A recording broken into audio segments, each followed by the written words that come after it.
미국 8월 생산자 물가지수가 시장 전망치였던 0.3% 상승과 달리 전월 대비 0.1% 하락하며 연방의 금리 인하 가능성에 힘이 실렸습니다.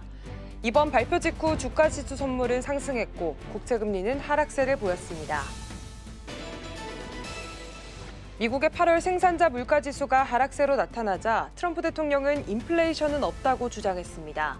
또 파월 연준 의장은 큰 폭으로 금리 인하를 해야 한다고 촉구했습니다.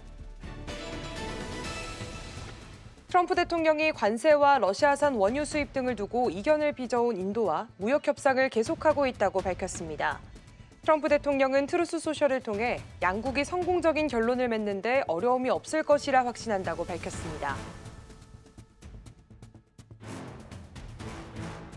밤사이 뉴욕 증시에서 있었던 이슈와 국내 증시 아이디어까지 함께 모색해 보겠습니다. 안녕하세요. 출발 증시월드 1부 진행의 이연아입니다. 간밤에는 경제 지표가 하나 나왔습니다. 이 소비자 물가 지표죠. 관련해서는 오늘 밤에 나오게 되고요. 생산자 물가 지표 PPI 지표가 나왔습니다. 전월 대비해서 0.1% 하락을 했는데요. 일단 이 소매와 도매 중심으로 해서 소비 서비스 관련된 가격이 크게 떨어진 것으로 확인이 됐습니다. 4개월 만에 처음으로 좀 감소세를 보이게 된 건데요. 그러다 보니까 월가에서는 인플레이션에 대한 우려가 어느 정도는 완화가 됐다라는 시그널로 받아들였습니다. 이 투심이 어느 정도 살아나면서 S&P 500 지수 사상 최고가를 또다시 경신했습니다. 일단 오늘 시장 안에서 가장 주인공은 오라클이 가져갔습니다. 오라클이 미라클했다라는 이야기까지 나오고 있는데요. 간밤의 주가가 35.95%나 급등했습니다. 일단 오라클 같은 경우에는 매출이 굉장히 잘 나왔죠. 이 멀티클라우드 데이터베이스 매출이 AI 서버 수요에 힘입어서 1,529%나 급증했다고 밝혔습니다. 또 오픈 AIR 계약 소식까지 들려왔으니까요. 예전까지 같이 참고해 보시면 좋겠습니다.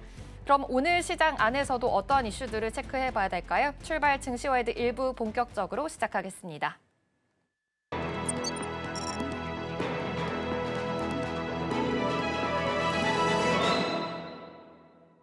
시장이 쏟아지는 수많은 정보 그 속에서 어떤 고민이 있는지 살펴보겠습니다. 댓글 답해주는 아나운서 전혜경 앵커 함께하겠습니다. 어서 오십시오. 안녕하십니까? 네, 그럼 시장에서는 어떤 고민이 있는지 화면을 통해서 만나보겠습니다. PPI 하락, 금리 인하 기대 업이라는 댓글입니다. 네, 아무래도 생산자 물가 지수 PPI가 나왔습니다. 어느 정도 하락했다라는 수치가 찍히게 되면서 금리 인하에 대한 기대감이 다시금 높아지는 양상이었습니다. 관련해서도 시장이 좀 반응을 해주는 모습이었었는데요. 자세한 지표 관련돼서 소식 들어보도록 하겠습니다. 네, PPI는 전월 대비 0.1% 하락했습니다. 특히나 시장 예상치였던 0.3% 상승과는 정반대의 결과였고요. 지난 4월 이후 4개월 만에 처음으로 마이너스를 기록했습니다. 하락의 핵심 요인은 서비스 부분이었습니다. 최종 수요 서비스 가격이 0.2% 내려갔고 도매 소매업 마진 변화를 보여주는 거래 서비스가 1.7% 급락했습니다. 특히 기계와 차량 관련 도매 마진이 3.9%나 줄면서 하락세를 주도했습니다. 반면 상품 가격은 소폭 상승했습니다. 최종 수요 상품 가격은 0.1% 오르면서 식품과 에너지를 제외한 근원 상품 가격은 0.3% 올랐습니다. 세부 품목별로는 담배 제품, 또 소고기, 닭고기 등 전력 가격 등이 올랐고 천연가스나 신선 채소, 계란 가격은 하락했습니다. 연간 기준으로 보면은 PPI는 전년동월 대비 2.6% 상승하며 시장 예상치를 33% 밑돌았습니다. 근원 PPI도 2.8% 상승에 그쳤습니다. 전체적으로 보시면 서비스 가격 하락이 두드러지면서 전반적인 물가 압력이 낮아졌다는 게 특징입니다. PPI는 소비자 물가지수, 즉 CPI 선행 지표로 불립니다. 도매 물가가 내려간다면 일정 시차를 두고 소비자 물가에도 영향을 미치게 되는데요. 이번 하락은 최근 둔화된 고용 지표와 맞물려 인플레이션 압력이 빠르게 완화되고 있다는 신호로 받아들여지고 있습니다. 이에 따라서 연준이 9월이나 늦어도 11월에는 금리 인하에 나설 가능성이 한층 커졌다는 분석이 나오고 있습니다. 금융시장별로 보면 주식시장은 금리 인하 기대감에 힘입어 우호적인 흐름을 보이고 있습니다. 기업들의 자금 조달 비용이 줄면서 특히 성장주와 기술주에는 호재로 작용합니다. 채권 시장에서는 물가 둔화 기대에 미 국채 금리가 내려가며 채권 가격이 오르고 있고요. 환율 시장에서도 달러 약세 압력이 커지면서 원화 강세와 또 외국인의 자금 유입 가능성이 확대되고 있습니다. 정리하자면 이번 PPI 하락은 단순한 물가 지표를 넘어서 연준의 금리 인하 시기를 앞당기는 요인으로 작용할 수도 있고요. 또 주식이나 채권 환율 전반에 중요한 변곡점을 만들 수 있는 신호로 해석되고 있습니다. 네, 이렇게 생산자 물가 지수, 지금 PPI 지표가 4개월 만에 최저치를 나왔습니다. 아무래도 서비스 부분에서 가격을 하락했다라는 점에서 경기 둔화에 대해서 계속해서 우려가 있었는데 어느 정도 인플레이션이 완화가 될 수 있을 것이다라는 기대가 있는 것으로 보입니다. 아무래도 나스닥 지수와 S&P 500 지수 투심이 살아나면서 사상 최고가를 또 경신했으니까요. 일정까지 같이 체크해 보시면 좋겠고요. 오늘 밤에는 소비자 물가 지표, CPI 지표가 나옵니다. 관련해서도 어떤 데이터가 나오게 될지 눈여겨보시면 좋겠습니다. 그럼 이어서 다음 댓글을 통해서 어떤 고민이 있는지 살펴보겠습니다. 코스피 드디어 신기록 찍었다라는 댓글입니다. 네, 어제 우리 시장 분위기가 굉장히 좋았습니다. 코스피 코스닥 양시장 상승으로 마감을 했고요. 특히나 코스피에서 외국인과 기관의 매수세가 크게 들어왔습니다. 와, 이제 신기록을 찍었다라는 이야기를 좀 들려오기도 했었는데 사상 최고치를 경신한 어제 우리 시장 마감 상황부터 먼저 체크해 보겠습니다. 네, 드디어 코스피는 박스피를 뚫었다는 평가를 받고 있습니다. 네, 코스피는 종가 기준 사상 최고치를 새로 썼습니다. 코로나 불장 시기였던 2021년 7월 이후 4년 2개월 만에 기록을 갈아치운 건데요. 이 미국의 고용 지표, 또 금리 인하 기대, 그리고 국내 정책 모멘텀까지 맞불리면서 증시를 끌어올린 모습이었습니다. 코스피는 3,314.53포인트에 마감했습니다. 이 외국인과 기관의 매수세가 뒷받침됐고요. 코스닥 역시 830선을 돌파하면서 1%대 강세를 나타냈습니다. 섹터별 흐름도 살펴보겠습니다. 먼저 반도체가 가장 돋보였습니다. 오라클의 가이던스 호재, 그리고 8월 TSMC 매출 증가, 그리고 HBM 수요 견조 소식까지 겹치면서 전공정과 후공정을 가리지 않고 강세를 보였습니다. 삼성전자는 3거래 연속 상승하며 72,600원에서 마감됐고요. SK하이닉스 역시 30만 원대를 회복했습니다. 증권이나 은행주도 강세였습니다. 대주주 영도세 완화 기대감 속에 신고가 랠리가 펼쳐졌고 이 대통령 취임 100일 기자회견을 앞둔 정책 기대감도 반영됐습니다. 전력기기 업종 역시 미국과 유럽의 대규모 인프라 교체 수요가 부각되면서 변압기와 차단기 수출 기대감에 상승세를 보였습니다. 반면 2차 전지주는 조정을 받았습니다. 중국 CATL이 중단했던 리튬 광산을 재가동하겠다고 발표하면서 공급 우려로 급등했던 리튬 관련주와 또 2차 전지 종목들이 하락세를 기록했습니다. 환율도 살펴보겠습니다. 어제장 마감 기준 원달러 환율은 전날보다 1원 30전 내린 1,386원 60전에 마감됐습니다. 이 외국인의 순매수세가 이어지면서 원화가 강세를 보였다는 분석인데요. 지금까지 9월 10일 마감 시황 전해드렸습니다. 네, 좋습니다. 어제 시장 굉장히 좋은 흐름을 가졌습니다. 일단 코스피 같은 경우 4년 2개월 만에 기록을 다시금 또 최고가를 갈아치웠다라는 소식 들려드리겠고요. 오늘은 특히나 대통령 취임 100일 기자회견이 있습니다. 관련해서도 양도세 관련된 완화 소식이 들려오게 될지 계속해서 주목을 해보시면 좋겠습니다. 그럼 이어서 다음 댓글을 통해서 어떤 고민이 있는지 살펴보겠습니다. 정책 기술 두 날개 삼성 반도체 질주라는 댓글입니다. 네, 어제였죠. 정청래 민주당 대표가 삼성전자 캠퍼스, 평택 캠퍼스를 찾았습니다. 이 반도체 특별법에 관해서 조속한 처리를 약속을 했는데요. 일단 현장에서 다양한 이야기가 오고 갔습니다. 관련된 소식 먼저 짚어보겠습니다. 네, 일단 정청래 대표는 10일 어제죠. 삼성전자 평택 캠퍼스를 방문해 반도체가 살아야 한국 경제가 산다는 점을 강조했습니다. 특히 반도체 특별법을 최대한 신속히 처리하겠다고 밝혔습니다. 현재 이 법안은 패스트 트랙으로 지정돼 있어 10월이나 11월 국회 심사가 예상되고 있습니다. 삼성 측은 규제 혁신과 첨단 산업, 또 육성, 기술 유출 방지, 전문 인력 확보를 요청했습니다. 특히 인재 부족과 불필요한 규제로 글로벌 경쟁에서 뒤처질 수 있다 우려를 전달했습니다. 정 대표는 여야 이견이 줄어들고 있다며 정기국회 내 통과 의지를 강조했습니다. 반도체 특별법은 말 그대로 종합지원 패키지입니다. 반도체 클러스터 조성과 또 연구개발 지원, 세제 혜택, 그리고 인프라 투자 등 산업 전반을 아우르는 제도적 장치인데요. 미국과 유럽 또 일본이 앞다투어 반도체 지원 정책을 내놓은 만큼 한국도 더 이상 늦출 수 없다는 공감대가 형성됐습니다.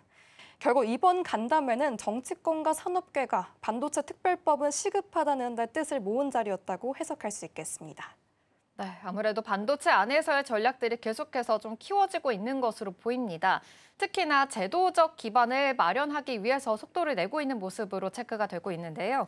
해외에서는 엔비디아가 새로운 GPU를 발표하면서 GDDR7에 대한 이 수요 확대가 더욱더 커지고 있는 상황입니다. 그렇다면 HBM과 함께 앞으로의 좀 메모리 시장 어떻게 좀 대응하면 좋을까요? 네, 일단 살펴보시면 해외에서는요, 엔비디아가 추론형 GPU 루빈 CPX를 공개했습니다. 이 제품은 AI 코딩이나 영상 생성처럼 방대한 토큰을 처리하는 작업에 특화되어 있습니다. 가장 눈에 띄는 부분은 128GB 용량의 GDDR7 메모리가 탑재된다는 점인데요. 이는 바로 삼성전자에게는 단기적 호재로 연결될 수 있습니다. 삼성은 이미 엔비디아 최신 그래픽카드 RTX 5090에 GDDR7을 사실상 독점 공급해왔는데 이번 루빈 CPX에서도 주력 공급사로 참여할 가능성이 높다는 평가가 나오고 있습니다. 또 여기서 주목할 점은 메모리 시장의 이원화 흐름입니다. AI 학습 단계에서는 데이터 병렬 처리가 핵심이기 때문에 초고대역폭 자랑하는 HBM이 필수적인데요. 반면 서비스 단계인 추론에서는 비용 효율성과 적적 대역폭이 더 중요하면서 가격 경쟁력이 높은 GDDR7이 채택되는 구조입니다. 즉 학습은 HBM, 추론은 GDDR7이라는 투트랙 시장에서 본격화되고 있습니다. 삼성전자는 이 두 분야 모두에서 경쟁력을 확보하고 있습니다. GDDR7 공급을 통해서 추론 시장을 빠르게 선점하는 동시에 내년부터는 HBM4 양산을 앞두고 있어서 초거대 AI 학습 수요에도 대응할 수 있습니다. 다시 말해서 두 개의 수요측을 동시에 잡을 수 있는 위치에 선 셈인데 전문가들은 HBM은 AI 학습의 심장, 또 GDDR7은 서비스 확산의 엔진이 될 것이라며 삼성이 양측을 강하게 장악한다면 글로벌 메모리 시장 판도를 주도할 수 있다고 분석했습니다. 결국 국내에서는 반도체 특별법이 제도적 기반을 다지고 해외에서는 HBM과 GDDR7이라는 기술적 흐름이 맞물리면서 삼성 반도체가 성장 속도를 한층 더 높일 수 있을 것이라고 기대하고 있습니다.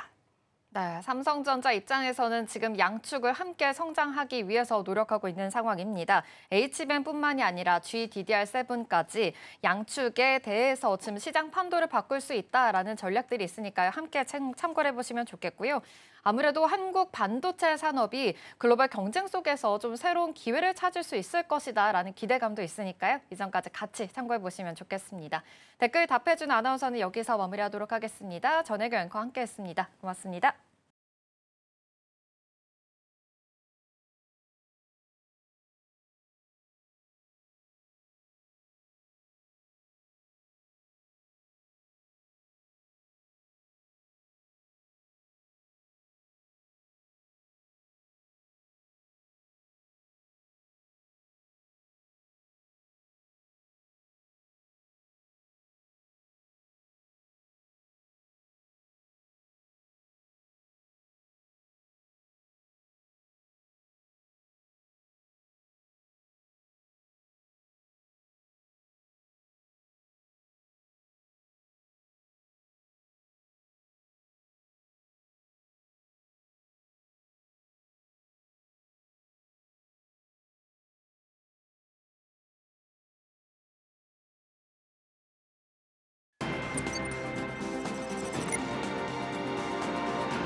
시시각각 변하는 시장의 흐름, 서울경제는 어떤 뉴스에 주목하고 있을까요? 이 시각 서울경제는 시작하겠습니다. 김고은 앵커와 함께하겠습니다. 어서 오십시오. 안녕하세요. 네, 그럼 서울경제가 어떤 뉴스에 주목하고 있는지 헤드라인 통해서 만나보겠습니다. 네, 세 가지로 준비했습니다. 일단 첫 번째로는 신규 원전에 관련된 소식 전해드리겠고요. 두 번째로는 SK하이닉스 어제 큰 폭으로 상승을 했습니다. 관련된 소식까지 전해드리겠습니다. 마지막으로는 미국의 구금 여파 관련해서 2차 전지 소식까지 들려드리겠습니다. 그럼 이어서 첫 번째 키워드부터 만나보겠습니다. 김성한 환경부 장관이 신규 원전 건설 계획을 다시 논의할 수 있다라고 밝혔습니다. 불과 한 달 전까지만 하더라도 원전 신설이 좀 불가피하다라고 입장을 밝힌 바가 있었는데요. 이제 다시 좀 입장이 바뀌면서 어깨가 좀 술렁이고 있다라는 소식입니다. 이 장관의 발언부터 먼저 살펴보도록 하겠습니다. 네, 일단 장관의 발언을 좀 정리를 해보자면 네. 한마디로 신규 원전을 짓는 문제를 다시 한번 공론화를 하겠다는 겁니다. 김 장관은 9일 기자간담회에서 이렇게 얘기를 했습니다. 11차 전력수급 기본계획은 정부의 공식 계획이니까 존중을 해야 한다. 하지만 기존 원전은 안전성을 확보해서 수명을 연장할 수는 있어도 신규 원전은 국민 의견을 듣고 판단해야 한다는 목소리도 있다면서 이런 의견은 내년에 확정될 12차 전기본에 담겠다고 덧붙였습니다. 이 문제는 얼마 전 인사청문회 때까지만 해도 원전 2기를 추가 건설하는 게 불가피하다는 입장을 분명히 했다는 건데요. 불과 한 달 만에 말이 달라진 겁니다. 그래서 업계에서는 탈원전은 아니라더니 결국에는 탈원전 시즌2가 시작되는 것 아니냐는 의구심이 커지고 있습니다. 네, 그러게요. 지금 탈원전은 아니라고는 했지만 지금 정작 신규 원전에 대한 건설은 다시 검토하겠다라는 입장이 나오고 있는 상황입니다. 아무래도 정책에 관해서는 좀 일관성에 대해서 우려가 있는 상황인데요. 이번 발언, 우리 산업 전반적으로 좀 어떠한 영향을 끼치게 될까요? 네, 지금 가장 큰 영향을 받게 되는 건 전력원 구성, 그러니까 에너지 믹스에 있습니다. 지금 현재 정부의 11차 전력 수급 기본 계획에는 대형 원전 2기와 소형 모듈 원전인 SMR 1기를 새로 짓는 안이 들어가 있는데요. 그런데 이 계획이 축소되거나 철회가 된다면 부족한 전기를 신재생 에너지로 메워야 합니다. 전문가들의 계산을 살펴보면 원전 2기의 전기를 태양광으로만 대체를 하려면 여의도 면적의 10배에 달하는 땅에 패널을 깔아야 합니다. 현실적으로는 불가능에 가깝다는 얘기고요. 또 하나는 산업 생태계 문제가 있습니다. SMR은 차세대 원전 기술 경쟁력과 직결이 되는데 김 장관이 이 부분도 다시 논의를 하겠다고 하면서 업계가 크게 반발을 하고 있습니다. 사실 한국은 1997년부터 SMR을 개발해왔고 세계 최초로 설계 인허가까지 받은 경험이 있습니다. 하지만 문재인 정부 시절 탈원전 정책으로 속도가 떨어지면서 지금은 미국이나 영국을 뒤쫓는 상황이 됐는데요.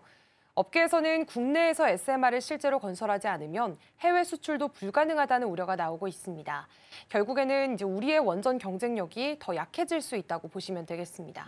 그렇군요. 그렇다면 이번 논란 아무래도 원전 문제만 그치지 않고 지금 산업 생태계뿐만이 아니라 일자리 문제까지 더 영향력이 커질 수 있다라는 우려가 나오고 있습니다. 정치권과 산업계에서는 이 상황 좀 어떻게 바라보고 있을까요? 네, 일단 정치권에서는 또다시 정치 논리에 따라서 이런 과학적 판단이 흔들리는 것 아니냐 하는 우려들이 나오고 있습니다.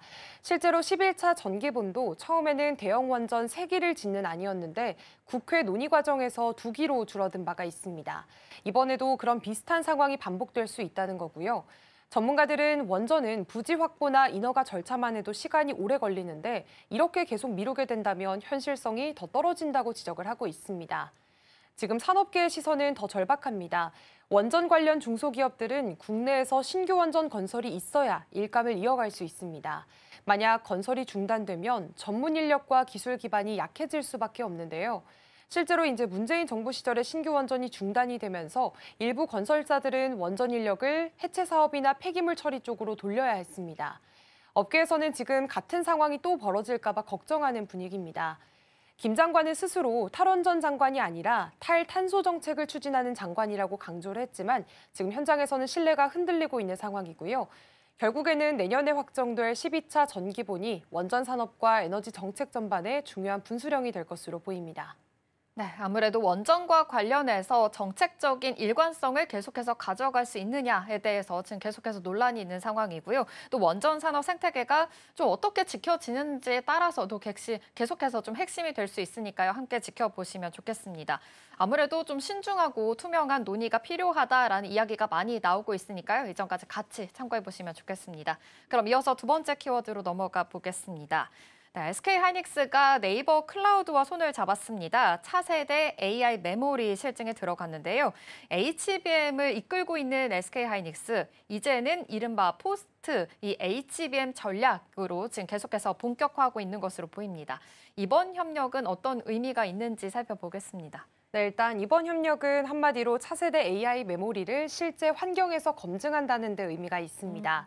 SK하이닉스는 지난 9일 네이버 클라우드와 업무 협약을 맺고 자사의 차세대 메모리 기술을 네이버 클라우드 데이터 센터에서 직접 시험을 하기로 한 건데요. 지금 대표적인 기술이 CXL과 PIM입니다. CXL은 쉽게 말해서 CPU, GPU와 메모리를 연결하는 통로를 더 넓히는 기술입니다. 지금까지는 4차선 도로였다면 앞으로는 8차선, 16차선까지 늘려서 필요한 순간마다 CPU와 GPU가 서로 메모리를 빌려 쓸 수 있게 하는 건데요. 그만큼 데이터 처리 효율이 높아집니다. 또 PIM 같은 경우에는 흔히 똑똑한 메모리라고 불립니다. 단순히 데이터를 저장하는 데만 그치지 않고 메모리 자체가 연산까지 처리를 하게 되면서 속도는 빨라지고 전력 소모는 크게 줄어들게 됩니다. 그래서 이 두 기술이 차세대 HBM이다라는 소리가 나오기도 하는데 이번에 하이닉스가 지금 네이버 클라우드와 손을 잡은 이유는 분명합니다. 실제 서비스 환경에서 검증된 데이터를 확보해야 글로벌 빅테크 고객들과의 수주 경쟁에 나설 때 신뢰를 얻을 수 있기 때문입니다. 국내에서 먼저 성과를 쌓아서 앞으로 해외 무대까지 연결하겠다는 전략으로 해석해 볼 수 있겠습니다. 네, 이렇게 포스트 HBM 전략이 계속해서 좀 대두가 되고 있습니다. CXL뿐만이 아니라 PIM까지 여러 가지 기술들이 지금 나오고 있는 상황인데요. 반도체 투톱에 대해서도 지금 투심이 계속해서 강화가 되고 있죠. 어제장에서는 SK하이닉스 5% 넘는 급등 흐름을 보였습니다. 오늘 시장 안에서도 이런 흐름을 보이게 될지 주목을 해보시면 좋겠습니다. 그렇다면 삼성전자 경쟁사 이야기도 해봐야 될 것 같은데요. 이 두 회사가 좀 어떠한 전략의 좀 차이를 가지고 있는지 시장 구도는 또 어떻게 해석을 해볼 수가 있을까요? 네, 지금 두 회사의 전략은 두 가지로 나뉘고 있습니다. 지금 구도는 실용성 대 생태계 확장으로 나눠볼 수가 있겠는데요. SK하이닉스는 네이버 클라우드처럼 실제 데이터 센터와 협력을 해서 지금 당장 쓸 수 있는 기술을 검증하는 데 집중을 하고 있습니다. 결국에는 고객이 바로 체감할 수 있는 성과를 앞세우겠다는 거고요. 반면에 삼성전자의 방향은 조금은 다릅니다. 글로벌 소프트웨어 기업들과 손을 잡고 기술 표준을 선점하려는 쪽입니다. 실제로 HBM에다가 PIM 기술을 더한 HBM PIM을 개발해서 AMD의 AI 반도체에서 성능을 입증을 하기도 했고요. 또 레드햇 같은 글로벌 기업들과 함께 CXL 관련 규격을 만드는 데도 적극적으로 참여를 하고 있습니다. 결국에 두 회사가 서로 다른 전략을 보이고 있지만 앞으로 차세대 AI 메모리 주도권 경쟁은 한층 더 치열해질 수밖에 없다는 게 전문가들의 전망입니다.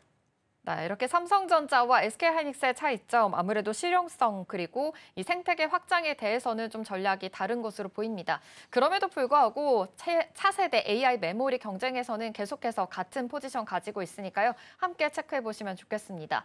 그렇다면 이번에는 주가 추이에 대해서도 살펴보면 좋을 것 같은데요. 어제장에서 SK하이닉스 주가가 크게 오른 만큼 앞으로의 흐름들은 어떻게 전망하고 있는지도 살펴보겠습니다. 네, 일단 어제 SK하이닉스의 주가가 5.5%가량 오르게 되면서 30만 4천 원의 종가를 형성했습니다. 특히나 외국인 투자자가 코스피에서 1조 원 넘게 사들였는데요. 그중에 순매수 1위가 SK하이닉스였습니다. 투자 심리를 자극한 건 두 가지였습니다. 먼저 그 전일장 미국 증시에서 브로드컴을 비롯한 반도체주가 급등을 하면서 훈풍이 불었고요. 여기에다가 오라클의 실적 발표가 나왔는데 AI 클라우드 매출이 전망치를 크게 웃돌았다라는 소식이 전해지면서 여기에서 AI 관련 업종 전반에 대한 기대감이 함께 커졌습니다. 두 번째로는 네이버 클라우드와 손을 잡고 차세대 AI 메모리를 실제 데이터 센터에서 시험한다는 소식 덕분에 힘을 더하게 됐습니다. 앞으로 증권가들의 전망도 굉장히 밝은 상황인데요. 지금 한국투자증권은 HBM과 D램, 낸드 가격 회복을 반영해서 목표 주가를 41만 원으로 올려잡은 상태입니다. 대신증권도 포스트 HBM 준비로 전고점 돌파 가능성이 커졌다고 평가를 내렸는데요. 결국 하이닉스는 HBM을 넘어서서 CXL이나 PIM 같은 차세대 기술까지 이제 무대에 올리게 되면서 이제는 정말 AI 메모리 대표 기업이다라는 평가들이 나오고 있습니다. 앞으로는 글로벌 빅테크와의 협업 성과에 따라서 주가 상승 여력이 더 커질 수 있다는 전망에 힘이 실리고 있습니다. 네, 이렇게 SK하이닉스 어제 30만 닉스를 복귀했습니다. 역시나 포스트 HBM을 둘러싸서 계속해서 전략을 세우고 있는 상황인데요. 증권가에서도 목표 주가를 상향한 만큼 계속해서 긍정적인 전망들이 나오고 있으니까요. 이점까지 같이 생각해 보시면 좋겠습니다. 그럼 이어서 다음 키워드로 넘어가 보겠습니다.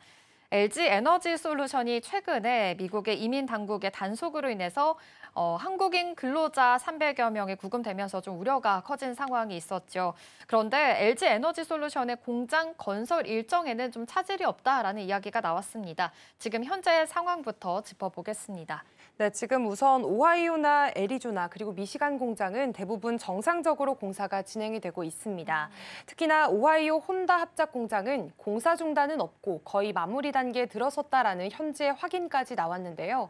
그러나 문제가 됐던 건 이번 구금 사태가 발생했던 조지아 현대차 합작 공장입니다. 지금 내년 상반기 가동을 목표로 준비를 하고 있었는데 이 막바지 설비 설치에 투입된 숙련 인력들이 구금이 되면서 일부 지연은 불가피하다라는 분석들도 나오고 있습니다. 또 새로운 비자 발급에도 수개월이 걸릴 수가 있기 때문에 앞으로 단기 차질은 조금 피하기 힘들 것으로 보이고요. 또 하나 눈여겨볼 부분은 구금된 근로자들을 귀국시키기 위해서 대한항공 전세기가 투입됐습니다. 하지만 이 왕복 비용 약 10억 원 정도를 LG 에너지 솔루션이 전액 부담을 하기로 했는데요. 기업 입장에서는 불가피한 긴급 대응이긴 하지만 예상치 못한 재무적인 부담으로 이어질 수 있다는 지적들도 나오고 있습니다. 네, 사실 그러다 보니까 이번 사태 다른 배터리 공장들에게도 좀 영향을 줄 수 있다라는 우려가 나왔습니다. 예상치 못한 재무적인 부담들도 계속 있는 상황이고 계속해서 좀 상황이 바뀌고 있는 것으로 보입니다. 업계 전반에 대해서도 경고 신호가 어떻게 좀 해석을 해볼 수가 있을까요? 네, 일단 이번 사태로 인해서 배터리 업계 전체가 조금 긴장을 하고 있는 상황입니다. LG 에너지 솔루션은 미국에 있는 B1, B2 비자 인력을 전수 조사했고요. 출근을 잠정 중단시키는 조치를 내렸습니다. 또 ESTA 인력은 이미 귀국 조치가 내려진 상태입니다.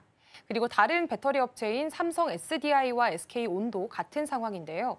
이 LG 에너지 솔루션과 같은 사태가 벌어지지 않기 위해서 현지 인력의 비자 상태와 유효 기간을 모두 다시 확인하고 있습니다. 결국에 이번 단속은 LG 엔솔뿐만 아니라 SK온과 삼성 SDI 같은 다른 배터리 업체에도 똑같이 불거질 수 있는 위험을 보여준 상태고요. 핵심 투자 거점인 미국 공장들이 비자 문제로 발목이 잡히게 된다면 준공 일정 지연은 피하기 어렵다는 게 업계의 시각입니다. 네, 아무래도 지금 입장에서는 기업 차원을 넘어서서 정부의 대응도 좀 중요할 것으로 보입니다.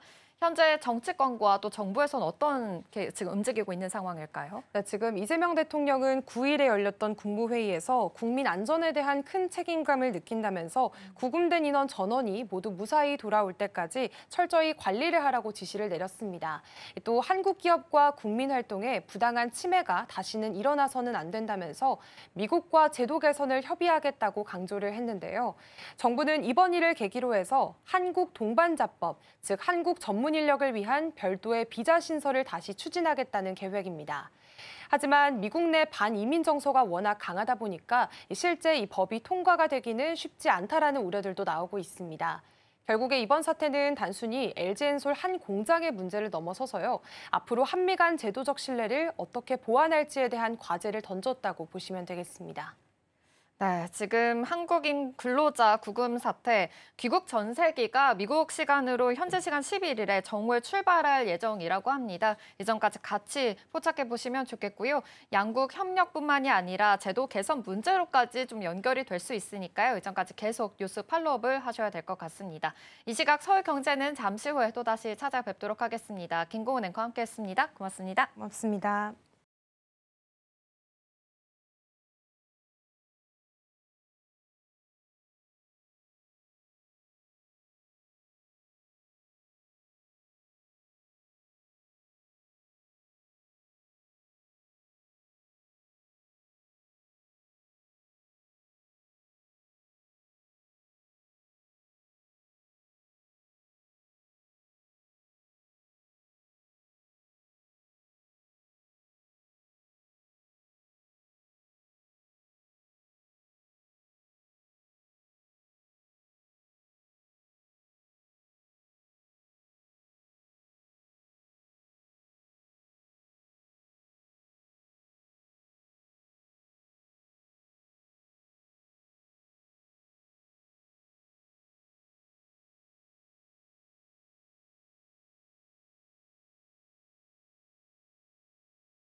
미국 8월 생산자 물가지수가 시장 전망치였던 0.3% 상승과 달리 전월 대비 0.1% 하락하며 연방의 금리 인하 가능성에 힘이 실렸습니다. 이번 발표 직후 주가지수 선물은 상승했고 국채금리는 하락세를 보였습니다. 미국의 8월 생산자 물가지수가 하락세로 나타나자 트럼프 대통령은 인플레이션은 없다고 주장했습니다. 또 파월 연준 의장은 큰 폭으로 금리 인하를 해야 한다고 촉구했습니다. 트럼프 대통령이 관세와 러시아산 원유 수입 등을 두고 이견을 빚어온 인도와 무역 협상을 계속하고 있다고 밝혔습니다. 트럼프 대통령은 트루스 소셜을 통해 양국이 성공적인 결론을 맺는 데 어려움이 없을 것이라 확신한다고 밝혔습니다. 미 이민당국에 체포된 뒤 구금돼 있는 한국인 근로자 300여 명의 석방 및 귀국이 돌연 연기됐습니다. 조현 외교부 장관은 최단 시간 내에 구금된 한국민들을 구할 것이며 또 석방이 연기된 배경에 대해선 지금 밝힐 단계는 아니다라고 밝혔습니다.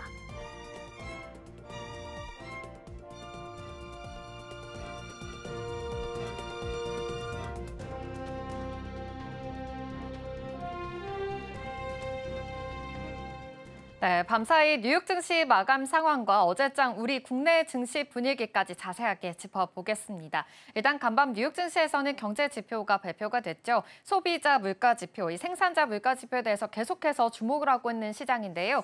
PPI 지표가 나왔습니다. 4개월 만에 최저치로 나오면서 그나마 인플레이션에 대한 우려는 조금 잠재운 모습이 체크가 됐습니다. 이와 관련해서도 투심이 조금은 살아난 모습인데요. 자세한 마감 상황 살펴보도록 하겠습니다. 네, 뉴욕 증시는 혼조세 보였습니다. 일단 기술주 중심의 나스닥 지수는 0.03% 상승하면서 마감을 했고요. S&P 500 지수는 0.3% 상승했습니다. S&P 500 지수 특히나 사상 최고치를 또다시 경신했습니다. 이전까지 함께 포착해 보시기 바랍니다. 다우존스 지수는 0.48% 하락을 했는데요. 애플이 조금은 끌어내렸다라고도 볼 수 있겠습니다. 역시 애플 아이폰에 대해서 신제품이 공개가 됐지만 조금은 실망한 모습이 나타났는데요. 다우존스 지수에서도 좀 하방 압력을 받았다라는 점 함께 체크해 보시면 좋겠습니다. 그럼 이어서 살펴볼까요? 네, 미 10년물 국채 금리는 0.69% 하락하면서 4%대에서 거래가 됐고요. 필라델피아 반도체 지수는 좋았습니다. 엔비디아도 오랜만에 좀 상승을 해주는 모습이었고요. 반도체 전반적으로 투심이 살아난 모습이었으니까요. 이전까지 같이 보시면 좋겠는데요. 2.38% 상승하면서 마감했습니다. 유가는 상승했습니다. 1.77% 상승하면서 배럴당 63달러 선에서 거래가 됐는데요. 이 폴란드와 러시아 충돌 우려로 인해서 유가가 좀 다시금 흔들리고 있는 모습이 나타나고 있으니까요. 이전까지도 포착해 보시면 좋겠습니다. 그렇다면 히트맵 통해서 자세한 종목별 흐름은 어땠는지도 살펴보도록 하겠습니다. 일단 기술주는 좀 전반적으로 혼조세를 보였습니다. 엔비디아가 3.85% 상승하면서 그래도 오랜만에 좀 상승불을 켜줬다라는 점 체크해 보시면 좋겠고요. 브로드컴도 9.77% 상승했습니다. AI 반도체에 대해서 여전히 수요는 강력하다라는 이야기 계속 나오고 있으니까요. 이 점, 이 반도체 안에서의 주가 흐름들도 계속 체크를 해보시면 좋겠습니다. 하지만 오늘 시장 안에서 주인공은 바로 오라클이죠. 최근에 이 분기 실적이 굉장히 잘 나왔습니다. 이 오라클 멀티 클라우드 데이터베이스 매출이 AI 서버 수요로 인해서 무려 1,529%나 급증했다라고 밝혔습니다. 또 오픈 AI와의 3천억 달러 규모의 계약 소식까지 전해지기도 했었죠. 오라클 간밤에 35.95%나 급등을 했습니다. 오라클이 미라클했다라는 이야기까지 나오고 있으니까요. 함께 체크를 해보시면 좋겠습니다. 이렇게 35% 급등한 오라클이 있는 반면에 그 정도로 많이 빠진 기업도 있습니다. 바로 반도체 설계 소프트 기업인 시노시스인데요. 중국의 매출 둔화에 대해서 지금 경고가 나온 상황입니다. 시노시스 같은 경우에는 주가가 35%나 급락을 했으니까요. 함께 체크해 보시면 좋겠고요. 무역 규제에 대한 직격탄을 아무래도 받고 있다라는 점까지 함께 체크해 보시면 좋겠습니다. 그리고 애플의 주가도 볼까요? 애플 같은 경우에는 3.23% 하락을 했습니다. 어제 아이폰 신제품을 공개했죠. 그런데 이 소비자들은 좀 실망을 한 모습입니다. 아이폰 17에 대해서 얇은 폰이다 이런 이야기, 세계에서 가장 역대급 얇다라는 이야기와 함께 아무래도 AI에 대한 모멘텀은 좀 부재한 것으로 보입니다. 이전까지 함께 포착해 보시면서 AI 관련된 또 애플 안에서의 모멘텀 계속해서 주가 추이들 주목을 해보셔야 될 것 같습니다. 이 밖에 필수 소비재 부분에서는 좀 하락한 모습인데요. 유가가 간밤에 좀 상승한 만큼 유가 관련된 종목들은 좀 상승 랠리가 이어졌습니다. 이전까지 같이 체크해 보시면 좋겠습니다. 그렇다면 어제 우리 시장의 분위기도 한번 살펴보도록 하겠습니다. 어제 우리 시장 굉장히 좋은 흐름을 보였습니다. 특히 코스피 지수가 1.67% 상승하면서 3,314포인트 선에서 마감을 했습니다. 이제 45년 만에 새 역사를 썼다라는 이야기 나왔고요. 사상 최고치를 경신했습니다. 이제 코스피가 박스권을 탈피하고 코스피 5천 시대로 갈 수 있을지 계속 주목을 해보시면 좋겠는데요. 일단 오늘 이재명 대통령의 취임 100일 기자회견이 열리게 되죠. 오전 10시로 예정이 되고 있습니다. 어떤 이야기가 나올지 계속 주목을 해보시면 좋겠습니다. 그렇다면 어제 시장 안에서 코스피의 수급 상황도 살펴보겠습니다. 바로 외국인과 기관의 강한 매수세가 들어왔기 때문입니다. 특히나 외국인 같은 경우에는 SK하이닉스를 굉장히 많이 사들인 모습이었고요. 올해 안에 SK하이닉스를 3조 3천억 원 어치 지금 순매수한 것으로 체크가 되고 있습니다. 이렇게 단일 종목으로 굉장히 많이 사들였다라는 점 다시 한번 체크해 보시면 좋겠고요. 한국전력이라든지 한화에어로스페이스도 이렇게 매수세가 강하게 들어왔으니까요. 이점까지 같이 포착해 보시면 좋겠습니다. 그렇다면 시가총액 상위 종목단의 분위기는 어땠을까요? 코스피 1위부터 5위입니다. 역시 반도체 투톱의 흐름이 굉장히 좋았습니다. 반도체 투톱이 코스피 지수를 강하게 끌어올렸다라고도 볼 수 있겠습니다. 삼성전자 1.54% 상승하면서 마감했고요. SK하이닉스가 5% 넘는 급등 흐름을 가졌습니다. 역시 외국인들 K 반도체 안에서의 러브콜을 계속 보내고 있는 상황입니다.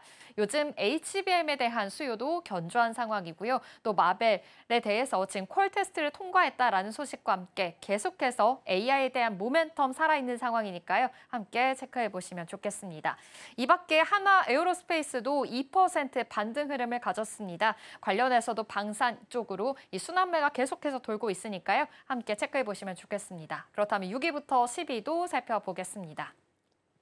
네, 어제는 전반적으로 좀 좋은 모습이었습니다. 현대차와 기아도 상승불 켜주는 모습이었었는데요. 특히나 주목할 점 KB금융입니다. 7% 강한 상승 흐름이 가졌죠. 아무래도 대주주 양도세 관련해서 이제 완화될 수 있을 것이다라는 기대감이 있었기 때문입니다. 오늘 이 관련해서 정확한 발표가 있을 예정이니까요. 실제 이 양도소득세 관련해서는 이 완화 기준이 적용이 될지 주목을 해보시면 좋겠고요. 금융주들, 또 증권주, 지주사까지도 어제 탄력을 받았으니까요. 이전까지 같이 생각해 보시면 좋겠습니다. 그렇다면 코스닥의 분위기는 어땠는지 살펴보겠습니다.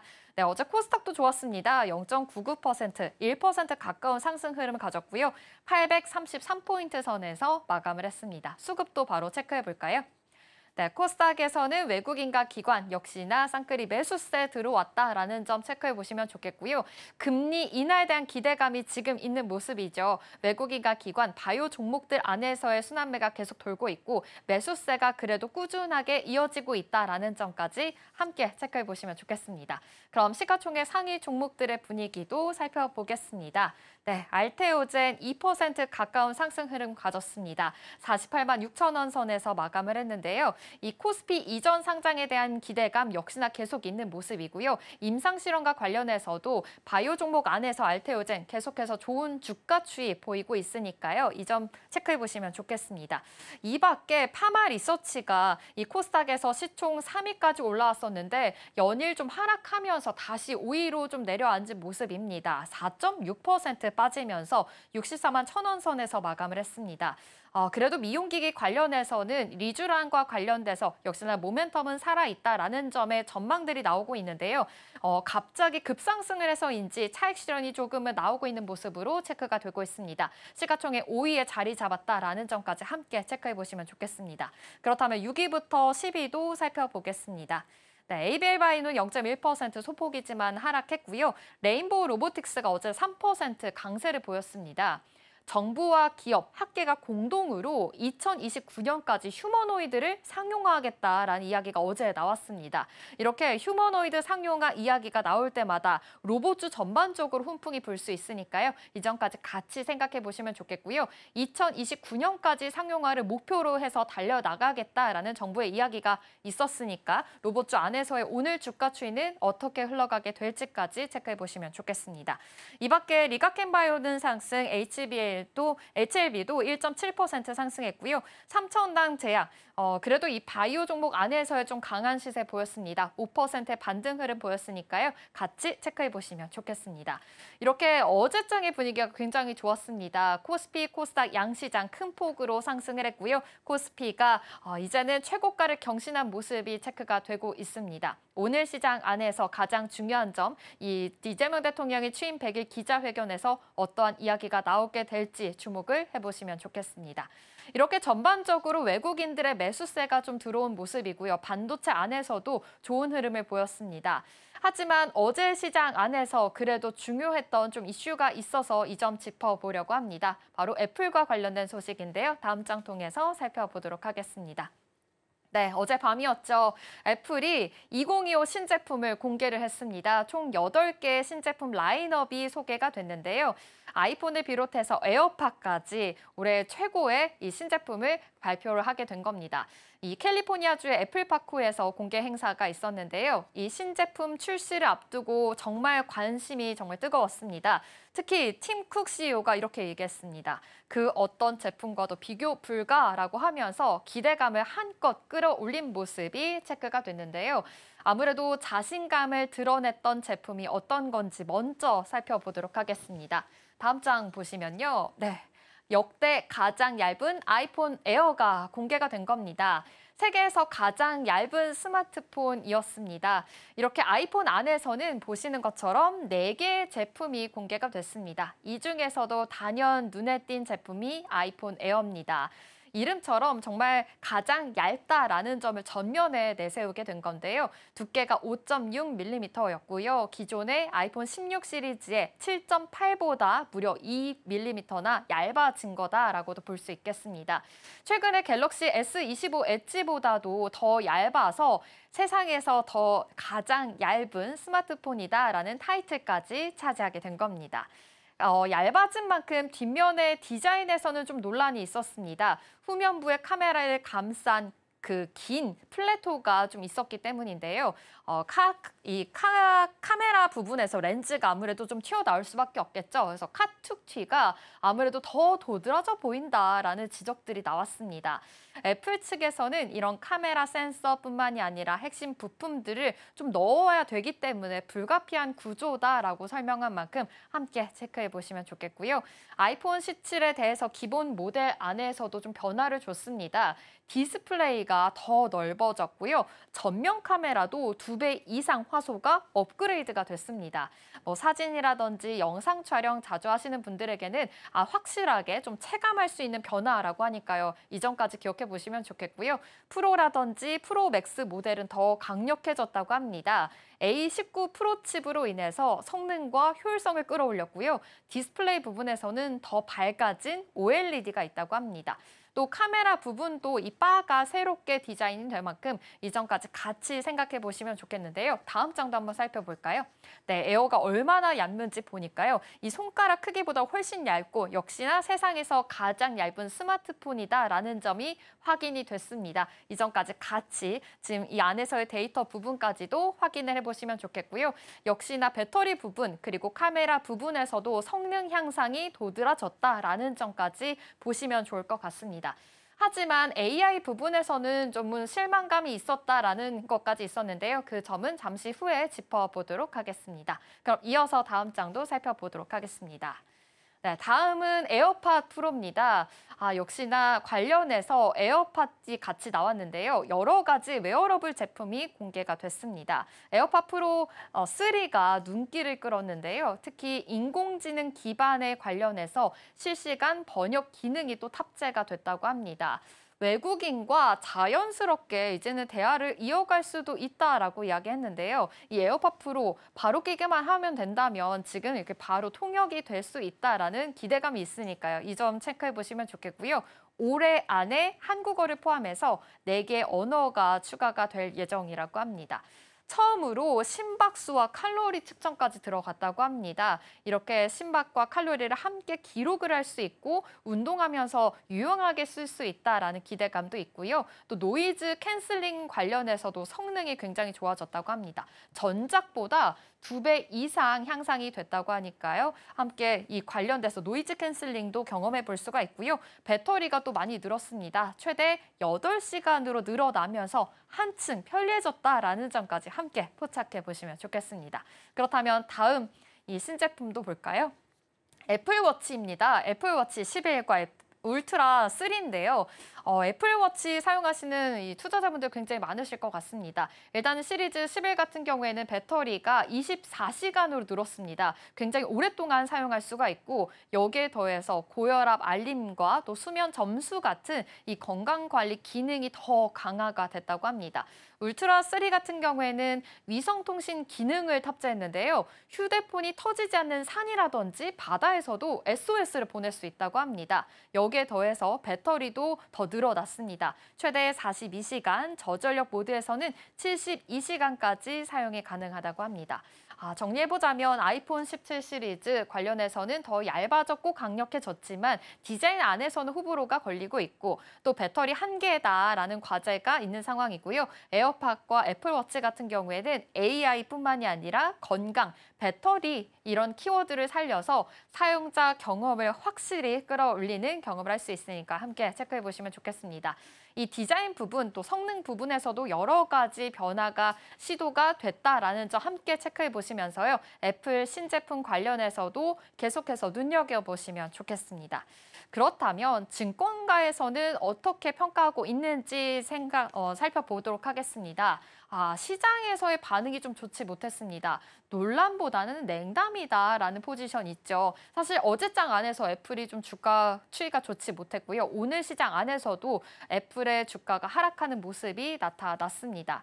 이 아이폰 17 시리즈가 공개된 직후에 KB증권에서는 아이폰 17에 대해서 하드웨어 변화가 좀 제한적이고 인공지능과 같은 새로운 혁신 요소가 보이지 않는다라고 지적을 했습니다. 실제로 아이폰 17 기본 모델은 화면이 조금 커졌고 이 카메라 화소 부분에서도 올라간 정도가 아무래도 주요 변화라고 볼 수 있겠습니다. 디자인 역시도 후면 카메라 바에 대해서는 호불호가 좀 갈리고 있는 상황이고요. 색상에 대한 선택도 제한적이다라는 평가가 나오고 있습니다. 수치에서도 확인할 수가 있겠죠. 애플 주가가 바로 1.5% 어제장에서 좀 하락했다라는 점에서는 투자자들의 실망이 이어지고 있다라고 해석해봐도 괜찮을 것 같습니다. 특히나 아이폰 17 판매량에 대해서도 전작 대비 좀 줄어들 것으로 내다보고 있습니다. 아이폰 16 시리즈가 1억 4,700만 대를 팔렸는데요. 이때와 비교했을 때 아이폰 17 같은 경우에는 1억 4,200만 대로 좀 소폭 감소할 것이라는 전망들도 나오고 있습니다. 그럼에도 불구하고 애플 입장에서는 적극적인 프로모션을 하고 있습니다. 그렇기 때문에 이 판매량이 급격히 줄어들 가능성은 낮다라고 덧붙이기도 했는데요. 일단 시장의 시선, 내년 하반기에 출시할 이 폴더블 아이폰에 대해서 지금 기대를 가지고 있는 상황입니다. 지금의 아이폰 17보다는 기대 이상의 모멘텀을 가질 수 있을 것이다라는 이야기가 나오고 있지만 실제로 이렇게 좋은 아이폰이 다시금 나올 수 있을지 계속 눈여겨보시면 좋겠습니다. 한편으로 애플 입장에서 지금 원가 상승뿐만이 아니라 프로모션 부담까지 가지고 있는 상황입니다. 여러 가지 애플 안에서의 과제들이 좀 남아 있으니까요. 이 점까지 같이 생각해 보시면 좋겠고요. 애플의 주가가 하락을 하다 보니 우리나라의 부품사들도 수익성이 좀 약화가 되면서 하락세를 보였습니다. 어제 시장 안에서 좀 아쉬운 부분들이 다소 보였는데요. 이 점까지 같이 생각을 해보면 좋을 것 같습니다. 다음 장도 확인해 볼까요? 네, 아무래도 우리 증시 안에서의 수혜를 볼 수 있는 제품들 한번 비교 분석해 보려고 합니다. 삼성 디스플레이가 있겠죠. 아무래도 이 디스플레이 관련해서는 더 많이 늘어났고 화소도 더 높아진 만큼 관련해서 계속 좀 주목을 하고 있는 모습인데요. OLED 패널이 적용이 됐습니다. 이 출하 물량이 크게 늘어날 것으로 보이는데요. OLED 분야에서는 삼성 디스플레이가 계속해서 우위를 점하고 있습니다. 삼성 디스플레이 올해 7,800만 대의 아이폰 17 패널을 공급할 것으로 예상하고 있습니다. LG 디스플레이도 볼까요? 일반과 에어 모델까지 확대를 하고 있습니다. LG 디스플레이 같은 경우에서도 계속해서 4,500만 대를 전망하고 있으니까요. 같이 생각해 보시면 좋겠고요. 입지 확대에 대해서 계속해서 톡톡히 LG 디스플레이가 효과를 누릴 수 있겠다라는 이야기가 나오고 있습니다. 카메라 모듈 쪽도 보겠습니다. 이쪽은요, LG 이노텍이 꽉 잡고 있습니다. 관련해서도 고사양 모듈 비중이 굉장히 크게 늘어날 것이다라고 이야기 나오고 있고요. 평균의 판매 단가 또한 상승으로 이어지면서 하반기 실적에 대한 기대감이 있는 상황이니까요. 같이 생각해 보시면 좋겠습니다. 그럼 좀 더 자세하게 종목별 흐름들도 다음 장 통해서 한번 살펴보도록 하겠습니다. 전통적인 애플 공급망에 대해서 아무래도 LG 이노텍, 지금 카메라 모듈 관련해서도 꽉 잡고 있는 만큼 주가 추이들도 살펴보시면 좋겠는데요. 어제 애플의 주가가 하락을 하다 보니까 LG 이노텍의 주가도 굉장히 하락을 했습니다. 이전까지 같이 생각해 보시면 좋겠고 오늘 안에서의 주가가 다시 올라갈 수 있을지까지 같이 체크해 보시면 좋겠습니다. 신규 진입할 수 있는 부분, 확대 가능한 기업들도 정리를 해봤습니다. 파인 엠텍뿐만이 아니라 덕산 네오룩스 그리고 솔루스 첨단 소재도 애플에 대해서 주가 추이가 있을 때 같이 반응을 하는 기업이니까요. 이 점까지 생각해 보시면 좋겠고요. 조금 더 폭넓게 보자면 소부장과 간접수혜도 기대해 볼 수가 있겠죠. 주성 엔지니어링도 소부장 안에서의 여러 가지 주가 추이들이 굉장히 많이 보이는 기업입니다. 이 안에서의 주가 흐름들 살펴보시면서 투자 아이디어들 세워보시면 좋을 것 같습니다. 이렇게 어제장 안에서 애플의 신제품이 공개가 됐는데요. 실망적인 부분들은 있지만 이 안에서의 어떤 흐름들로 가져가게 될지 계속해서 주목을 해보시면서 투자 포인트들 세워보시면 좋겠습니다. 지금까지 마켓 클로즈업이었습니다.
수요일 정규장 마감 이후 시장은 어떤 흐름을 보였을까요? 애프터마켓에서 눈에 띄었던 종목들, 오늘 장에서는 어떤 힌트를 줄 수 있을지 함께 살펴보겠습니다. 먼저 상승률 상위 종목부터 함께 체크해 보겠습니다. 먼저 1위로는 G2G 바이오 쪽에서 24%가 넘는 급등세를 켜며 마감했습니다. 2위로 헥토 이노베이션 쪽에서도 18%가 넘는 상승부를 켜줬고요. 세진종궁업과 그리고 센즈랩 쪽에서도 각각 14%대 그리고 9%대 상승으로 마감했습니다. 마지막으로 하나마이크론 쪽에서도 8%가 넘는 오름세로 마감했습니다. 그렇다면 하락률 상위도 함께 체크해 보겠습니다. 먼저 1위로는 그린리소스 쪽에서 6%가 넘는 하락불이 켜졌고요. 또 LG 에너지솔루션 쪽에서도 1%대 하락세, APR 쪽에서 그리고 삼성 SDI 쪽에서도 각각 1%대 하락으로 마감했습니다. 그렇다면 애프터마켓에서 투자자들의 시선이 향했던 종목들, 그 이슈를 자세히 살펴보겠습니다. 넥스트 트레이딩 지금 시작합니다.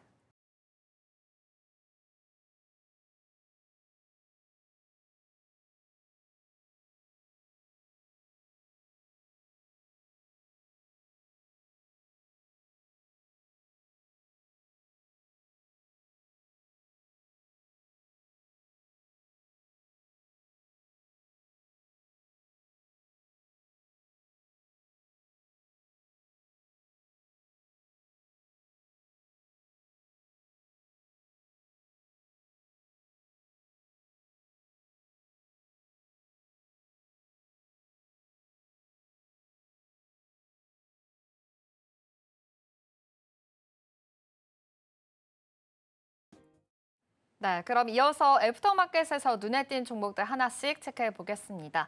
먼저 LIG 넥스원 체크해 보겠습니다. 어제 주가가 5% 넘게 오르면서 강세 흐름을 보였는데요. 이 어떤 이슈 때문에 이렇게 주가가 상승하게 된 건지 먼저 체크해 보겠습니다. 네, LIG 넥스원의 주가 상승의 배경에는 이 사무소 설립이 있다라고 말씀드릴 수가 있겠는데요. 구체적으로 LIG 넥스원은 유럽 최초의 대표 사무소를 공식적으로 개소한 소식이 호재로 시장에는 작용했습니다. 이번 사무소 설립은 단순히 사무공간 하나를 마련한 것에 그치는 것이 아니라요. 이 유럽 방산 시장에서 본격적으로 입지를 다지고 또 현지 기업들과 함께 협력 체계를 넓히겠다. 이런 전략적인 행보를 가진다는 점에서 특히나 의미가 크게 해석이 되고 있습니다. 특히 미넨 쪽은 유럽 방산 산업의 중심지 가운데 하나로 꼽히고 있습니다. 여기서 활동 기반을 새롭게 마련했다는 건 LIG 넥스원이 기존 아시아와 또 미국을 넘어서 새롭게 유럽 시장까지 본격적으로 공략하겠다, 이런 신호로도 볼 수 있겠습니다. 개소식에도 현지 정부 관계자들과 또 주요 방산기업 인사들이 함께하면서 더욱이나 협력 의지를 함께 보여줬고요. 그렇기 때문에 시장의 기대감도 한껏 키웠습니다. 결국 투자자 입장에서는 이번 사무소 개소를 이 단기 뉴스에 그치지 않고요. 또 중장기적으로 유럽 내 수출 확대와 또 글로벌 네트워크 강화로 이어질 수 있다. 이런 발판으로 해석했고 또 그 기대감이 주가에 그대로 반영된 것으로 보이고 있습니다. 네, LIG 넥스원 아무래도 유럽 안에서 얼마나 성과를 낼 수 있는지가 굉장히 중요한 관건이 될 것으로 보입니다. 그렇다면 시장 안에서는 어떠한 파급 효과를 좀 가져올 수가 있을까요? 먼저 이 유럽 방산 시장에 좀 본격적으로 진입하기 위한 신호탄이다. 이렇게도 해석을 해볼 수가 있겠는데요. LIG 넥스원은 현지 기업과 공동 연구 개발, 또 생산 협력, 그리고 마케팅까지 다양한 방면에서 현재 협업을 추진할 것으로 또 계획을 밝힌 상황입니다. 이런 구조적인 협력이 뒷받침이 된다면 단순히 거점 확보를 넘어 또 실제 계약과 프로젝트 성과까지도 이어질 가능성이 높은데요. 또한 유럽의 경우 방산 분야에서 전시회, 기술 고류, 그리고 공동 프로젝트 등 다양한 분야에 현재 활발히 이뤄지고 있는 지역이기 때문에 이번 사무소 개소를 계기로 또 파트너십을 넓히고 글로벌 경쟁력까지 한껏 끌어올릴 수 있다. 이런 점이 시장의 기대 포인트로 작용하고 있습니다. 정리해보자면 이번 주가 상승은 눈앞의 이벤트에 그치지 않고요. LIG 넥스원이 앞으로 유럽에 대한 방산 시장에서 어느 정도 성과를 낼지에 대한 선반영이다라고 해석해볼 수가 있겠습니다. 또 투자자 입장에서는 단기 뉴스보다도 또 중장기에 대한 성장성을 확인할 수 있는 그런 좋은 계기가 될 것으로 보입니다. 네, 지금 LIG 넥스원 입장에서는 유럽 시장에 대한 진출이 있는 것으로 보입니다. 유럽은 아무래도 방산 분야에서 기술 교류뿐만이 아니라 여러 가지 프로젝트를 좀 활발하게 진행 중인 그런 지역인데요. 이 안에서 어떤 성과를 불러일으킬 수 있을지 계속해서 주목을 해보시면 좋겠습니다. 그럼 이어서 다음 종목 체크해 보겠습니다. 한미사이언스입니다. 어제 1.4% 상승하면서 마감을 했는데요. 어제 이 제약바이오 안에서 어떤 소식이 있었을까요? 먼저 한미사이언스의 경우에는 작년부터 지속해온 이 오너 일가에 대한 또 이 자금 조달 소식을 함께 짚어볼 필요가 있겠습니다. 임종윤 북경한미 사장이 본인 회사인 코리포항을 통해서 사모펀드 큐리어스와 계약을 맺고 또 약 1,300억 원 규모의 자금을 조달한 것으로 또 어제 밝혀졌는데요. 이 과정에서 한미사이언스 주식 약 276만 주 지분율로 4%가량이 담보로 제공이 됐습니다. 그런데 투자자들이 주목한 부분은 이 지분이 또 향후 경영권 분쟁의 새로운 변수가 될 수 있다는 점인데요. 만약 임 사장이 4년 기간 안에 이 자금을 상환하지 못하게 되면 큐리어스 측은 담보권을 행사하게 되면서 지분을 확보할 수가 있게 됩니다. 이렇게 되면 신동국 회장과 또 오너일가 측의 지분 차이가 불과 1.95%포인트 상황인 상황에서 또 이 지분을 누가 확보하느냐에 따라서 사실상 경영권의 판도가 달라질 수 있다. 이런 분석이 이어지고 있습니다. 그렇기 때문에 경영권 분쟁의 새로운 변수를 읽히면서 어제장에서 또 시장에 이렇게 새로운 흐름으로 읽혔습니다. 네, 지금 이 한미사이언스 사모펀드 큐리어스와의 계약 소식이 있었습니다. 이번에 계약 조건이 좀 상당히 까다로웠다고 하는데요. 시장은 이 부분도 어떻게 바라보고 있을까요? 맞습니다. 계약의 조건에 있어서 상당히 부담스러운 면이 시장에 존재하게 되는데요. 구체적으로 본다면 이 보통 증권사 신용융자의 금리가 5% 내외인 반면에 이번 계약의 경우에는 사모펀드 특성상 연 10%에서 최대 15% 수준의 이자율이 적용될 것으로 추정됩니다.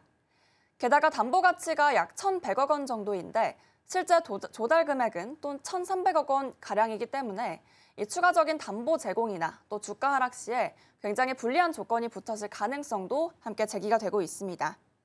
이런 조건은 임 사장의 자금난을 보여주는 동시에 또 계약의 만료 시점에서 주가가 하락하게 된다면 오너 일가 측은 사실상 부담이 더 커질 수밖에 없다. 이렇게 해석하면 좋을 것 같고요. 다만 큐리어스 측은 직접 경영권 참여에 대한 의도는 없다고 또 선을 그었습니다. 대신 이코리 포항의 재무구조 개선과 향후 IPO 추진 가능성 등을 보고 투자했다. 이렇게 의견을 밝혔는데요. 정리해보자면 이 한미사이언스의 주가 강세는 이 단순히 이 경영권에 있어서 분쟁 구도 속에서 또 캐스팅 보트가 된 새로운 부각점이 됐다라고 해석할 수가 있겠습니다. 그렇기 때문에 이 지분이 누구 손에 가느냐에 따라서 또 새로운 변수가 될 수 있다는 점에서 큰 관심을 모으고 있습니다. 네, 지금 한미 사이언스의 주가 움직임, 단순한 자금 조달을 넘어서서 아무래도 경영권 구도에도 맞물려 있는 상황입니다. 그럼에도 불구하고 지금 투자자들의 관심이 그래도 몰려 있는 상황인데요. 앞으로의 주가 추이들 눈여겨보시면 좋겠습니다. 그럼 이어서 다음 종목 체크해 보겠습니다. 이번에는 하락한 종목입니다. LG 에너지 솔루션인데요. 지금 미국 시장과 관련해서 계속해서 좀 악재가 나오고 있는 상황이죠. 지금 상황부터 먼저 체크해 보겠습니다. 네, 현재 상황 살펴보시면 주가 약세 흐름에는 두 가지 원인 정도를 시장에서는 꼽고 있습니다. 네. 먼저 첫 번째는 미국 IRA 전기차 보조금 종료가 임박했다는 점인데요. 오는 30일부터 보조금 프로그램이 중단되면서 내년부터는 미국 내 전기차 수요 둔화가 사실상 불가피할 것이다. 이렇게 보고 있습니다. NH투자증권도 이 부분을 반영해서 LG 에너지솔루션의 목표 주가를 45만 원에서 43만 원으로 하향 조정했는데요. 이렇게 보조금이 사라지면 전기차 가격 경쟁력이 떨어지고요. 또 그만큼 배터리 수요도 줄 수밖에 없습니다. 특히나 LG 에너지솔루션 입장에서는 단순히 판매 감소에 그치지 않고 또 전기차 1kW 시당 최대 45달러씩 지급되던 생산 세액공제 혜택까지 축소될 수 있다는 점에서 크게 우려가 되고 있고요. 또 이미 분기당 수천억 원 규모의 보조금을 받고 있던 상황이기 때문에 이 부분이 사실상 실적에 또 직접적인 부담으로 작용할 수가 있겠습니다. 그리고 또 여기에 더해서 두 번째 악재가 더해졌다라고 설명이 됩니다. 바로 미국 조지아주에서 발생한 기습 구금 사태인데요.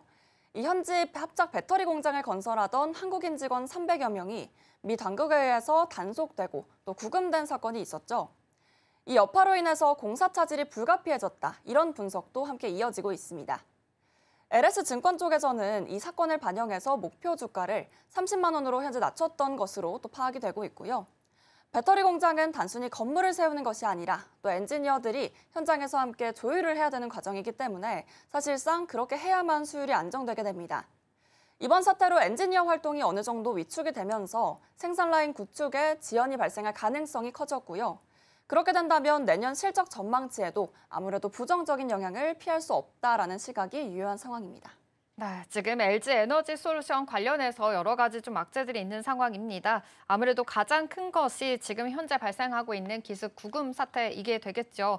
이 구금 항공기는 또 현지 시간으로 11일 새벽 2시부터 4시쯤에 또 출발할 예정이라고 하니까요. 예정까지 같이 생각해 보시면 좋겠습니다.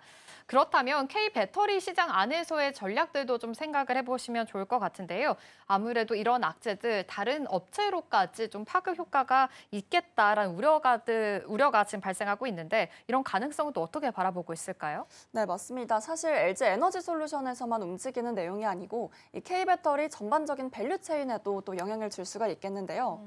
사실 미국 전기차 판매가 줄어들게 되면 당연히 배터리 3사 전체가 타격을 받을 수밖에 없게 됩니다. 또 여기에 북미 생산 라인 구축 지원이 더해지게 된다면 SK온 그리고 삼성 SDI 같은 다른 기업들 쪽에서도 사실상 영향을 피하기가 어렵게 되겠고요. 특히나 엔지니어 비자 문제는 이 특정 기업에 국한된 것이 아니기 때문에 또 미국에서 공장을 세우고 있는 이 한국 배터리 기업 전반에 사실상 공통적으로 작용할 수 있는 리스크가 되겠습니다. 또한 배터리셀 업체들만의 문제가 아니라 이들 간에 긴밀하게 연결된 소재에 대한 기업들까지도 사실 부담이 전해질 수가 있다는 점이 문제인데요. 양극재를 생산하는 LG화학, 또 포스코퓨처엠, 음극재를 만드는 포스코퓨처엠 동박 등을 공급하는 또 SK 넥실리스, 이런 기업들이 사실상 피해를 볼 것으로 또 파악이 되고 있습니다. 그리고 이들을 LG 에너지 솔루션 같은 배터리 대기업에 납품하는 구조이기 때문에 완성차 수요 둔화와 또 생산 차질이 생긴다면 이 소재 기업들의 실적적인 전망으로 봐도 확실히 불확실해질 수밖에 없다라는 점 체크가 되고 있습니다.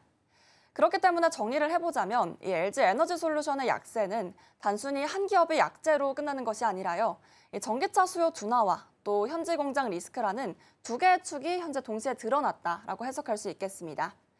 그렇기 때문에 따라서 이 K배터리 전반적으로도 안 좋은 영향이 확산될 수 있다는 점에서 어제장에서의 투자자들의 경계감을 키울 수 있는 계기가 되었습니다. 네, 어제 LG 에너지솔루션 2% 가까운 낙폭을 그렸습니다. 아무래도 미국발 전기차 수요에 대한 둔화도 있겠고요. 세액 공제에 대한 축소 우려까지 더해지면서 이 주가에는 하방 압력이 더해진 것으로 보입니다. 앞으로 2차 전지 또 배터리 안에서 업계 주가 추이가 어떻게 흘러가게 될지 눈여겨보시면 좋겠습니다. 넥스 트레이딩은 여기서 마치도록 하겠습니다. 김민 앵커와 함께했습니다. 고맙습니다.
이어서 이 시각 서울경제는 시작하겠습니다. 김고은 앵커와 함께하겠습니다. 어서 오십시오. 안녕하세요. 네, 그럼 서울경제가 어떤 뉴스에 주목하고 있는지 헤드라인 통해서 만나보겠습니다. 네, 먼저 첫 번째로는 오늘 제가 브리핑에서도 전해드렸죠. 아이폰 관련돼서 신제품 소식 전해드리겠고요. 두 번째로는 쿠팡 소식입니다. 마지막으로는 스테이블코인 관련된 연구 소식까지 전해드리겠습니다. 그럼 첫 번째 키워드 살펴보겠습니다. 네, 애플이 아이폰 17 시리즈를 공개했습니다. 세상에서 역대 얇은 아이폰이다라는 이야기가 나왔고요. 많은 투자자분들께서는 많이 기대를 하셨을 것 같은데 시장의 반응은 좀 차가웠습니다. 이번 신작에 대해서 시장은 어떻게 평가하고 있는지 살펴보겠습니다. 네, 일단 가장 눈길을 끌었던 건 바로 초슬림 모델인 아이폰 에어였습니다. 네. 이 두께가 5.6mm로 삼성 갤럭시 S25 엣지보다도 훨씬 얇습니다. 성능은 상위 모델인 프로와 거의 비슷한데요. 신형 A19 프로 칩셋을 넣었고 배터리 효율도 좋아졌습니다. 또 카메라는 8배 줌까지 가능하게 됐고요. 발열을 잡기 위한 냉각 기능까지도 강화가 됐습니다. 사실 겉으로만 봤을 때는 하드웨어가 많이 좋아졌습니다. 그런데 문제는 디자인과 AI였습니다. 후면 카메라가 가로로 길게 튀어나온 일명 플래토 디자인이 소비자들 사이에서는 이젠 인덕션에 모자라서 이제는 싱크대까지 가져왔냐라면서 혹평이 쏟아졌고요. 네. 무엇보다 시장이 주목했던 AI 기능이 거의 빠졌습니다. 삼성이나 구글처럼 AI를 전면에 내세운 경쟁사들과도 비교가 된 대목인데요. 애플은 여전히 하드웨어 개선에만 치중했다라는 평가들도 나오고 있습니다. 실제로 신제품 공개 이후의 뉴욕 증시에서는 애플 주가가 1.5% 하락을 했는데 아이폰 매출 비중이 절반에 달하는 만큼 실망감이 투자 심리에도 곧바로 직결이 됐습니다. 네, 아무래도 후면 카메라 부분에서 좀 더 실망감이 컸던 것으로 보입니다. 플래토 디자인인데요. 아무래도 여러 가지 좀 칩들을 넣어야 되기 때문에 이런 디자인 튀어나올 수밖에 없다. 카툭티라는 이야기까지 나오고 있습니다. 실망감이 좀 더 두드러졌다라는 점 참고를 해보시면 좋겠습니다. 그렇다면 스마트폰의 경쟁사 삼성전자도 체크를 해봐야 될 것 같습니다. 삼성전자 입장에서는 지금 현재 어떤 전략들을 세우고 있을까요? 네, 지금 삼성전자는 애플과는 정반대의 전략을 세우고 있습니다. 특히나 AI를 스마트폰 경쟁력의 핵심으로 삼고 있는데요. 올해 초 출시된 갤럭시 S25 시리즈에는 원 UI 7을 적용했습니다. 그리고 이후 나온 갤럭시 Z 폴드 7에는 한 단계 업그레이드가 된 원 UI 8을 넣어서 보안 기능까지 강화를 했는데요. 있는데요. 특히나 삼성은 기기 안에서 바로 연산을 할 수 있는 온디바이스 AI와 또 구글 클라우드를 활용하는 클라우드 AI를 병행하고 있습니다. 반면 애플은 폐쇄적인 자체적인 생태계 안에서 독자적으로 AI를 개발하다 보니까요. 속도가 조금은 더딘 상황입니다. 이번 아이폰 17에도 기대했던 시리 개선 같은 주요 AI 기능들이 빠졌다는 게 대표적인 사례로 꼽아볼 수가 있겠죠.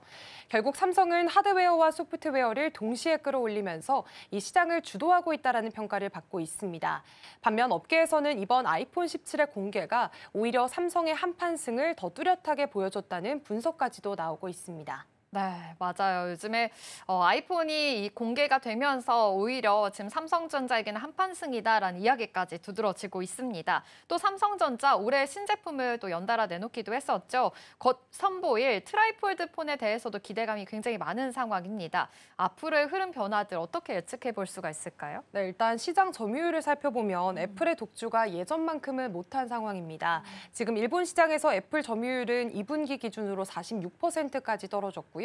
같은 기간 구글은 13%, 삼성은 11%로 올라오면서 존재감을 키워나갔습니다. 미국도 상황이 비슷합니다. 애플이 49% 그리고 삼성은 31%로 격차가 18%포인트까지 줄었습니다. 불과 1년 전까지만 해도 33%포인트 차이였던 걸 감안하면 추격 속도가 상당히 빨라졌습니다. 이런 흐름 속에서 삼성이 내놓을 차세대 카드는 바로 트라이폴드 폰입니다. 한 번이 아니라 두 번 접히는 방식인데요. 이르면 이달 29일, 늦어도 10월 말에는 공개가 될 전망입니다. 폴더블의 다음 단계로 불리는 만큼 프리미엄 시장에서 새로운 수요를 열 수 있다는 기대가 큰 상황이고요. 결국 이미 애플과의 점유율 격차를 좀 빠르게 좁히고 있는 상황 속에서 트라이폴드 같은 초프리미엄 신제품이 더해진다면 삼성은 앞으로 미국과 일본은 물론 글로벌 전반에서 애플과의 격차를 더 줄여나갈 가능성이 크다는 평가입니다. 네, 지금 시장에서는 트라이폴드 폰에 대한 이 기대감이 굉장히 많은 상황입니다. 이달 29일 늦어도 10월 말에는 공개가 될 예정이니까요. 어떤 식으로 폰이 출시가 될지 주목을 해보시면 좋겠습니다. 아무래도 이번 애플에 대한 신제품이 좀 약점을 드러내게 됐습니다. 그러다 보니 삼성전자의 강점이 더 부각이 되는 계기라고도 볼 수 있겠는데요. 앞으로 두 회사 격차가 어떻게 진행이 될지 계속해서 눈여겨보시면 좋겠습니다. 그럼 이어서 다음 이슈 체크해 보겠습니다. 쿠팡이 정부가 출범시킨 제조업 AX 얼라이언스에 합류했다고 합니다. AI를 기반으로 해서 유통과 물류 혁신을 이끌겠다라는 것으로 보이는데요. 구체적으로 어떤 협력인지 살펴보겠습니다. 네, 지금 쿠팡은 이번에 유통과 물류 분야의 대표 기업으로 AX 얼라이언스에 들어갔습니다. AX라고 한다면 AI 트랜스포메이션, 말 그대로 인공지능 대전환을 뜻하는데요. 정부는 제조업을 10개 분야로 나눠서 AI 선도 기업과 전문가들이 함께 참여하는 협의체를 만들었습니다. 그중 쿠팡은 유통과 물류 쪽을 담당하게 된 거고요. 사실 쿠팡은 이미 물류센터 자동화에 AI 기술을 빠르게 도입해 왔습니다. 이미 현장에서는 무인 운반 로봇과 소팅 로봇, 디팔레타이징 로봇 같은 장비들이 좀 활발하게 쓰이고 있습니다. 그렇기 때문에 이번 얼라이언스 참여로는 물류 자동화를 넘어서서 산업부, 학계와 함께 규제 개선과 혁신 프로젝트까지 앞으로 논의를 하게 됩니다. 결국 쿠팡 입장에서는 이제 배송 기업을 넘어서서요. 글로벌 테크 물류 기업으로 도약할 수 있다는 평가들이 나오고 있습니다.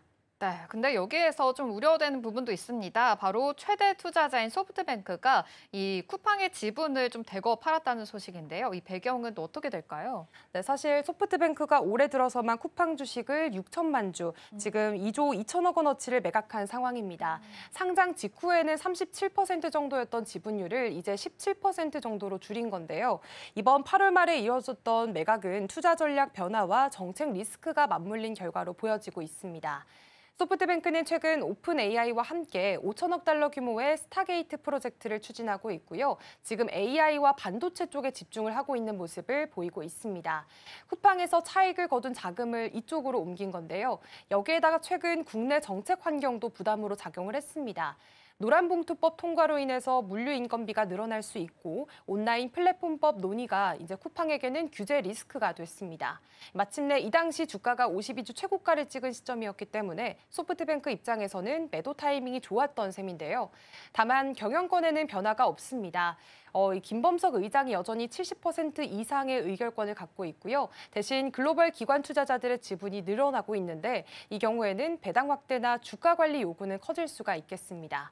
결국 쿠팡은 이러한 압박 속에서 오히려 AI 투자와 혁신을 더 서두를 수밖에 없는 상황에 놓이게 됐습니다. 네, 지금 말씀해 주신 대로 노란 봉투법 이야기도 계속 나오고 있는 상황입니다. 내년 3월부터 본격 시행이 되는데요.